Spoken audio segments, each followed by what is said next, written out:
ఎక్కడికి వెళ్ళినా ఎర్రబుక్ అంటారు కదా. హాయిగా మీరు మీ పని చేయండి అబ్బా. ఎర్రబుక్ దాన్ని పని చేస్తుంది. అందుకని నేను మర్చిపోయా.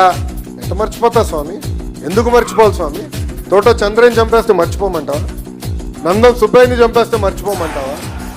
ఎంత మర్చిపోతావు? చంద్రబాబు నాయుడు గారిని 53 రోజులు జైలుకు పంపిస్తే ఒక కొడుకుగా నేను మర్చిపోతానా అని అడుగుతున్నాను. నాకు తెలుసు ఆయన పడిన బాధ, ఆవేదన. ఇప్పుడు కూడా బాధ వేస్తాను. ఎందుకు వదిలి పెడతా స్వామి?